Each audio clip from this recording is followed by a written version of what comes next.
Hey there, Crystal. Thanks for joining us here on the Making Math Moments That Matter podcast. Like we said in the introduction or before we hit record here, it's been a long time coming. Yes. Long time coming. So we're excited to chat with you, chat about your upcoming virtual summit session and all things mathematics. So how you doing? Let us know, where you're coming from. I know you've been kind of jumping from place to place and you rushed to get here today. Yeah, absolutely. Thank you so much for having me. This is such an awesome opportunity for educators to be able to get some really deep, awesome professional development for free. I tell people it's the free 99 Making Math Moments. So let's go. Everybody better pop up and be in the place.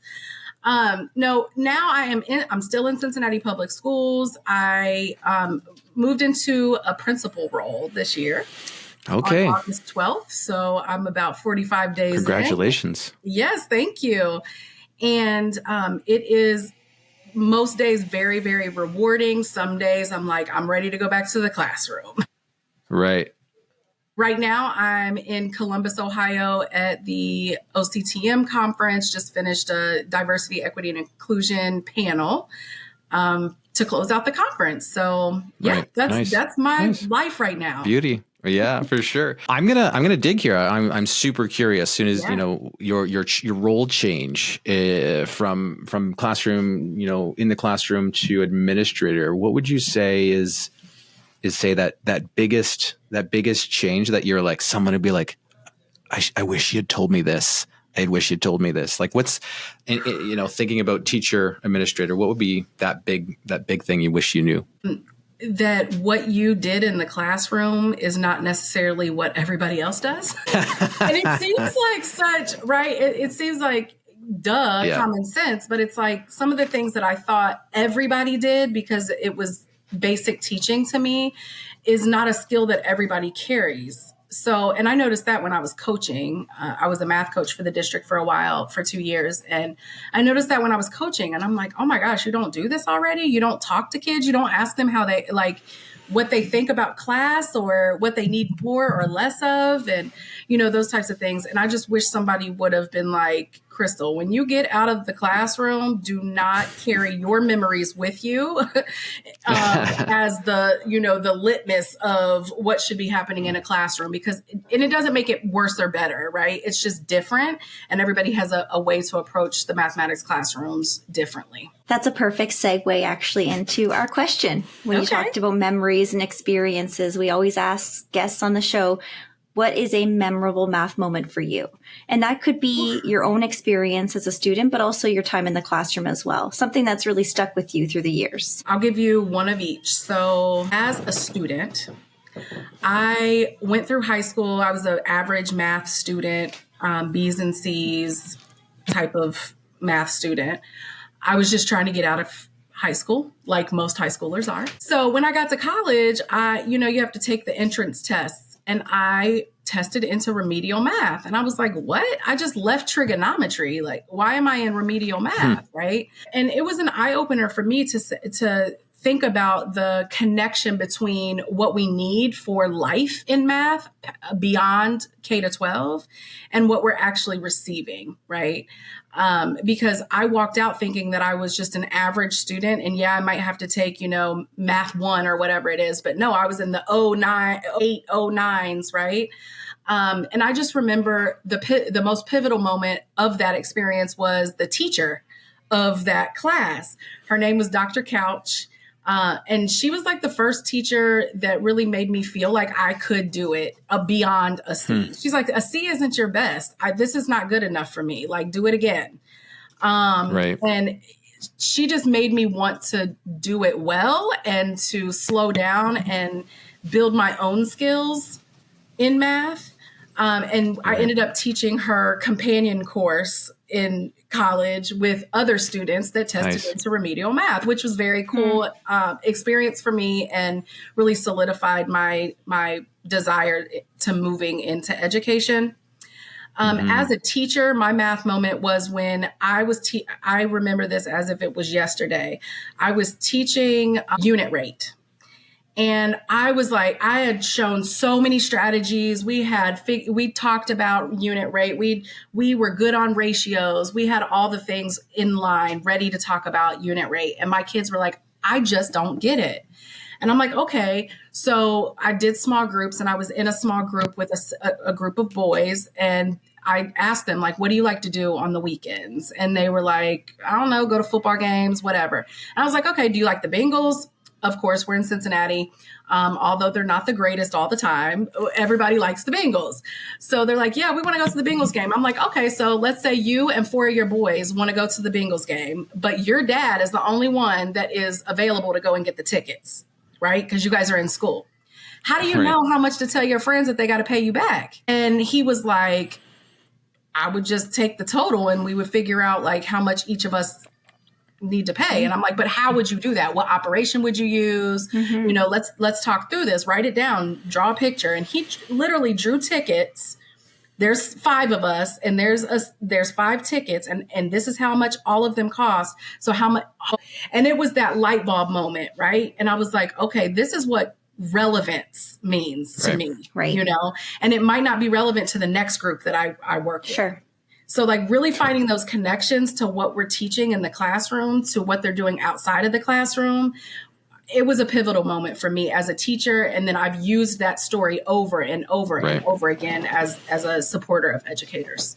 You know, and I think those 2 stories are very much related, because when you were telling the first story, I was immediately thought about the, you know, like the mindset that your teacher, you know, doctor, I forget the name that you said, Dr. Couch.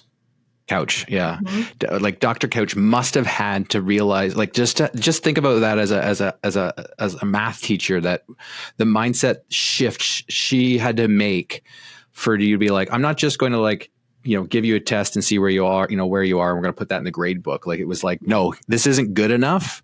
Like, this is like, English teachers seem to do this all the time. It's like, hey, rough draft, final draft. We're not going to mark the rough draft. We're here to help you get better. It's like, we never do this in mathematics. It's always like, hey, here's your homework, practice. That's like what teachers will say is the rough draft, but then they don't actually give them, say hey, this isn't good enough yet. Let's make it good enough. And then we'll take that copy. Like, that mindset shift right there is that teacher, in my opinion, and I want to get your thoughts on this too, is like, that mindset of your teacher was valuing you as a learner, and then in your experience translating that to your other moment is you're valuing those students and what they're thinking, right? Like it's both mindset shifts around what is it we're doing in our math classes and where the priorities are. I think is a huge mindset shift we all have to have. Absolutely. No, I agree with you, John. I think that it starts with the mindset, right? Are you looking at me through a deficit lens, or are you looking at me through an asset lens, right?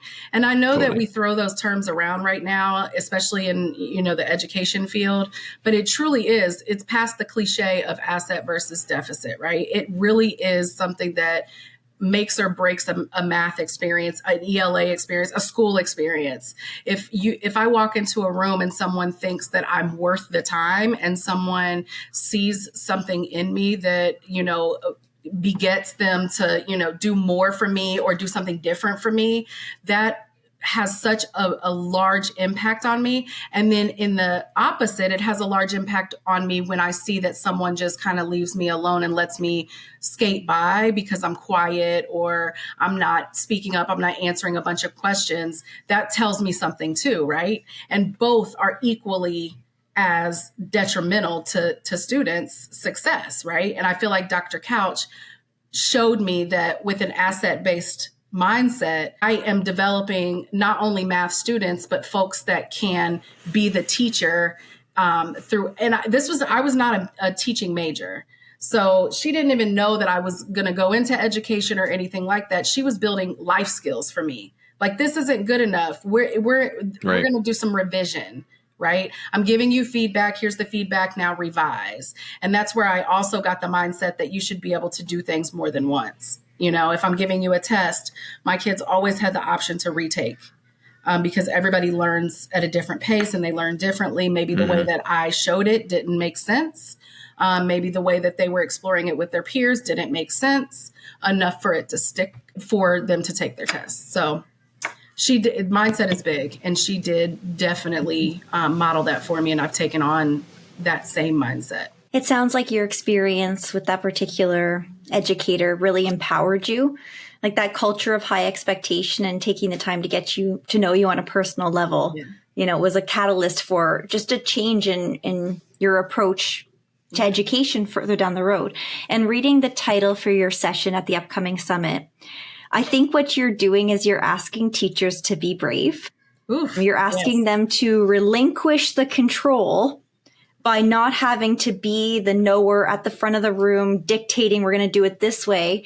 And usually that's because we're in a vulnerable place, right, where we have our own insecurities and we don't want to relinquish the control to the students. But you're asking us to be brave and to step off the stage and to step back and allow authentic learning to happen, that's student-centered, where we move into the role of facilitator. Yes. And so can you tell us a little bit more about why that transition is critical and how it, positions educators to create meaningful discourse in their classroom? Yes, absolutely. So for me, I'm bored at the front of the classroom. Like, I want to see what kids are doing, right? And I'm just a naturally inquisitive person. So I'm always curious about what's going on around me. So that translated into the classroom really easily. But for really getting that discourse going with students, it's so important. I can't tell you how quickly. I'm going to paint this picture. Imagine being in the math class and you're going through a unit, right? A unit of study. And you have not really heard from the students. The students haven't talked. All they do is, they sit, they copy your notes. They're copying the examples that you do. And you get to the unit test and everybody bombs. Now you're behind when there could have been small, formative assessments within that space where if you allowed them to talk even daily, once a day, to each other, and you're just walking around and listening, right? You're listening for those, your favorite mistakes, right? So bringing those to the forefront. And you are the facilitator. So like for the facilitator, it looks like asking questions to get the discussion between students started. You're not the discussant. You're not in the discussion. You're getting them started to discuss with each other. And I think it is hard for a lot of educators. There could be many reasons, but I think one of the biggest reasons is that the classroom climate doesn't allow for that, right? Yeah. So the culture of the classroom doesn't allow for students to feel comfortable to make mistakes out loud, to be able to give their experiences with the mathematics or how they think about the mathematics because they're scared to be wrong. Especially in front of you. They think everything is going to tie to their grade or how you think about them intelligently, because math does tend to be the litmus for intelligence, right? If you're a math person, you're smart. If you're not, you're not, right? Yeah. And there's tons of research out there that shows that. But so really stepping back and like you said, relinquishing some of that control, Yvette, and it's not about not ever doing direct instruction.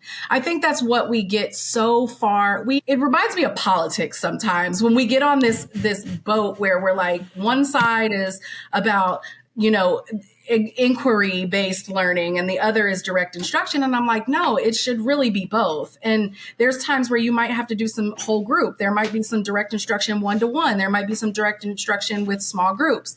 But it doesn't mean just because you're inquiry-based or discussion-based or student-centered doesn't mean that you are completely removing yourself as the person that is cultivating that learning, right? So I'm thinking of us as the gardeners. So the flowers are blooming and, the soil is tilled because we're walking it. We're tilling it. We're planting the seeds. So we're not just sitting back and watching the sun do everything. We're doing things to make sure that we all have a part in that growth. So I acknowledge that it's scary. And I acknowledge that a lot of math teachers don't have the content knowledge to be able to step back and allow students to do what they need to do to make sense of the math because they're scared. Like, what if they bring up something I've never heard before? Right. Right. And that happened to me. The kids knew area model. Right. And I taught 7th and 8th grade math and they're like, well, I can use an area model. And I'm like, what is that? And I had that's not the way I learned. Right. Yeah. So I was like, come up here and show us. So they came up there and now I'm an area model girl. And it's because a 7th grader taught me. That's what happens. Yeah. As soon as you see it, you can't unsee it. That's right. I'm an area model girl because a 7th grader taught me.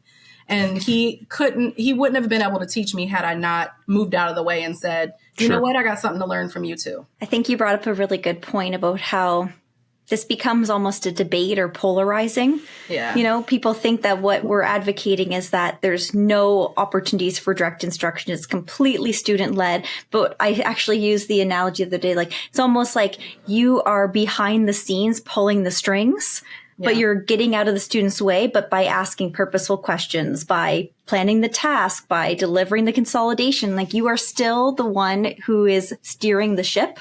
Yes. You're just not, doing it in a way where there's no room for critical thinking on the part of the students. It's like, it's just a different approach. And so I guess my question to you is, how do we find that balance? Like it can't be, as you said, all student-led discovery based, but it also can't be all direct instruction mimicking. Yeah. So I think what many teachers are looking to understand is, what does a day look like? What does a week look like? What are the structures and components that help me weave this together in a really balanced and enriching way for students? Yeah, that's a really great question, Yvette, because I was a stations teacher. I taught on Mondays, and then Tuesday, Wednesday, Thursday, you were in your stations, doing things that had to do with what I taught on Monday. So Monday, kids knew when you came in on Monday, we were sitting and we were talking and we were making sure that we had the vocabulary. We made sure that we had, the notes that we needed in order for you to access what you needed to access for the week. And then on Fridays were Feedback Friday and a quiz. And my quiz was never many questions. It might have been 3 or 4. And then they would give me feedback on what they liked about the week, what they needed more of, all of that stuff. And then I would interweave those the next week. I knew that most teachers don't do it that way. I get it. I knew that before I moved out of the classroom. So when I became a coach, stations and small groups has been a really huge push. And I think that's where you get to that, right? You get to that differentiation piece and getting outside of the sage on the stage by implementing small groups and stations. But a lot of teachers they don't know how to do that yet. So we started with okay, let's do a split class. Half your class is on this and half of your class is being taught by you. And then let's split it into thirds. And it would take us, maybe a whole school year to get to a point where we have 4 stations for kids and a rotation for some teachers. And it did not mean that it was all new teachers that needed that. There were teachers that needed to understand how to balance direct instruction and allowing students to just explore, that had been in the game for, decades. And we were but the part that I think that folks need to understand is there's always, just like we do with our students, there's always an on-ramp, right? So we have to figure out what that on-ramp is for ourselves. So whatever your comfort level is, do that really well. And then let's break outside of that comfort zone and do something a little different, like split your class and you have half and half. And then after you get really good with that, then you have 3 stations, right? And I don't want to say stations is like the answer to everything, because I have teachers that work for me right now or with me right now, and they don't do stations. They're not stations teachers. It's just not something that they like to do, but their students are always moving. They're up, they're moving, they're talking to each other, they're writing things on flip chart paper. And I have a teacher, Mr. Burton, that instead of doing summaries on paper at the end of teaching his units, the students write a rap and make a beat, and then they record it, and that's their summary. So they tell us about what they learned about. So just really getting creative in ways to make sure that students have outlets for expressing their learning that might be uncomfortable to you at first, but just taking it bite-sized. Don't try to boil the ocean. I agree.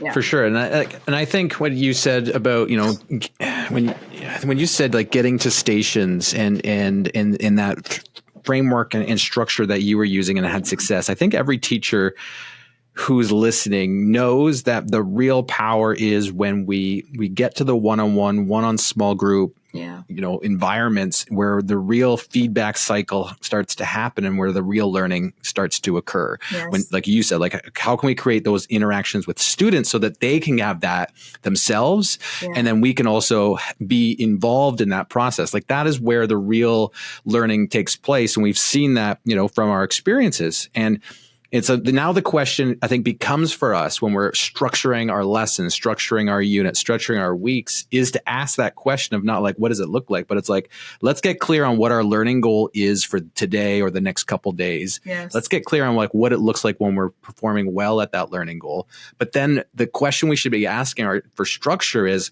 how fast, like how can I get to that interactions with teachers and students at that small group level, but student to student faster? Yeah. Like how can I structure that so that I can create that? Because I think that's the progression that I ended up changing along the way is like, yeah, we were, stage on the stage. We were lecturing, notes, examples, blah, blah, blah. And then you realize that when you got to the, hey, and now I have 20 minutes for kids to practice, where you got into like helping them one-on-one, one on small group, that's where it was. So it's like, well, how can I restructure so that I can get there faster? Which means I have to change what that initial prompt or provocation is at the beginning of class to have those moves. Like it's all kind of coming down to how can I create that faster as a kind of a guiding question. I think that we are kind of after for, thinking about our lessons, which like goes back to some of the points we've all made here is like to do that takes, guts as a teacher and content knowledge, comfort, and also just comfort in like what you had said, Crystal, about just, the student who showed you the area model, like you had that kind of like comfort that it's okay that I'm not, provider of all information in this room right now. Like these are shifts that we have to make. And I think our listener right now is those, if you're listening to a math podcast, riding your bike or, on your way to work, you're probably one of these people, right? So like you're already doing some of these things, but the other part is those people are probably in a position to support teachers who aren't there yet. Yes. And it's like, so think of it like this, like if you're in your session, you're going to be talking about the facilitator role, that shift from teacher to facilitator. What would be a first step? Like and I would say, speak to the people who are supporting teachers who are shifting that component. Like what do you think is like that main, like that huge takeaway you want people to take away from your session about helping people shift that dynamic? Yeah, that's a really great question because it does take support. And I think that's the first step is understanding that teachers need support too, right?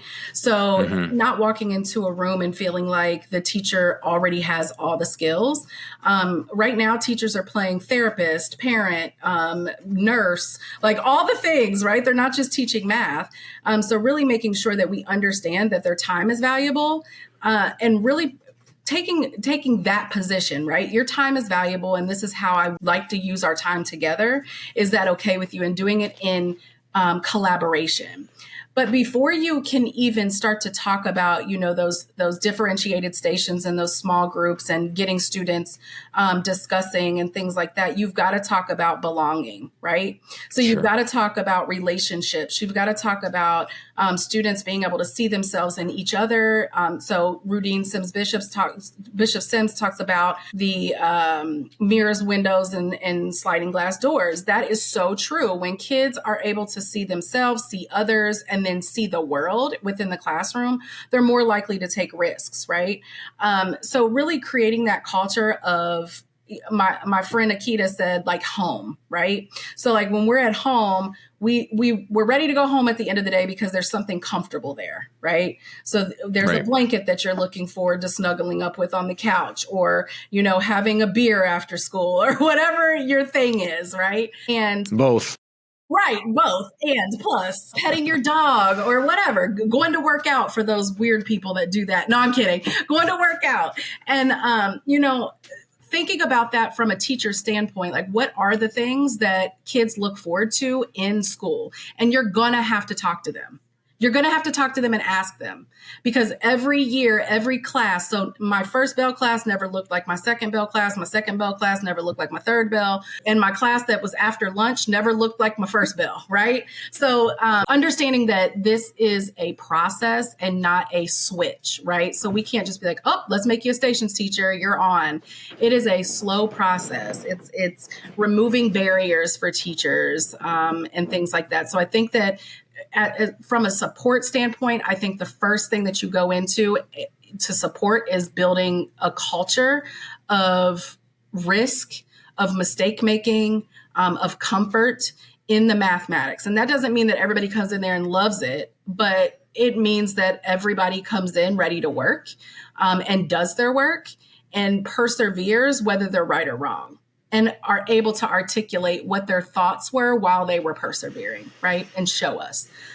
So I think that's the first thing, is really supporting teachers to make sure to build that culture. And then we can start to chip away at how we do it, slowly, half class, third class, whatever. I think you are just incredibly spot on when you talk about that culture that needs to be established. And as a coach, it's like you can walk into a room, and I don't know if teachers realize this, but the energy in the room is almost palpable. Yes. Like within 5 minutes, I know if this is a safe place to learn or not. Yep. But it is so, as an outsider walking in and, an unbiased observation, there is actually a feel to a room. Mm-hmm. If students, have good energy and they feel seen, and it's very obvious when that's not the case. And so to your point, if that is not established, if the safety is not there, if the comfort's not there, if the willingness to take risks is not there, a lot of this work is in vain. Like those are the conditions that have to be set to create this atmosphere. So we are so excited for your session. I hope I'm introducing Crystal, John. I'm going to have to look at the schedule and switch the order, because I'd love to attend this session. I think you are. I hope so. When I looked at it last. That's great, because I'm excited about the session, and I'm wondering, just for those who are, there's so many sessions to choose from at the summit. That's the challenge, of course, with big conferences. So for those who are considering selecting your session, what will be kind of the big takeaway? Like, what do you hope teachers will walk away with at the end of that session? One, right now, teachers need loved on and understood and seen and to be seen. So my session will absolutely do that. If you're in my session, you will walk away energized and ready to do something different. And it might not be harder. Maybe you take away something that will make your life easier, but it will be teacher-centered through centering students, of course. But at the end of the day, you're going to walk away with tangible options that you can do right away, and tangible options that can be a long-term goal as well. So we're not just going to talk about it. We're going to walk away with our next best step. Everybody will have one. And, doesn't matter where you are in the work. You can be at the very beginning and not ready at all, or you can already be a stations teacher and you'll walk away with something new. Awesome. Yeah. Awesome. We're looking, like Yvette said, we're looking forward definitely to your session amongst all the other sessions. Folks, if you have not yet registered, head over to summit.makemathmoments.com and register. It is completely free to engage throughout the weekend. We're excited. This will be the 6th annual summit. We're hoping, I think we're projected to have 20,000 teachers register by that date. So we're excited to come engage in that learning across North America and the world. Crystal, thank you so much for joining us here today to give everyone kind of a snippet of what you're going to be talking about. But where can folks go to learn more about what the work you're doing and kind of dig in a little bit deeper? Yeah, absolutely. And again, thank you all. This is such an awesome opportunity. I've shared it with my own teachers. And I'm like, you don't have to come to my session. You know me. We see each other every day. Right. Go to other sessions. There's amazing people. They can find me. I am a collective person, so I would love to hear from you all and what you bring to this work, because it's going to take us all, right? It's going to take us all to move mathematics for our students. You can find me on X. I don't know how long I'm going to be on there. Right now I'm shadow banned, but on X _ Crystal M. Watson, also Instagram, Crystal M. Watson. And you can email me at crystalmwatson watsoncristlam@gmail.com. And then you can also visit my website at crystalmwatson.com. Awesome. Thanks so much. And we hope you enjoy the rest of your time over there and kind of bopping around and getting all your places. Absolutely. Thanks. You all too. Take care. Have a good weekend.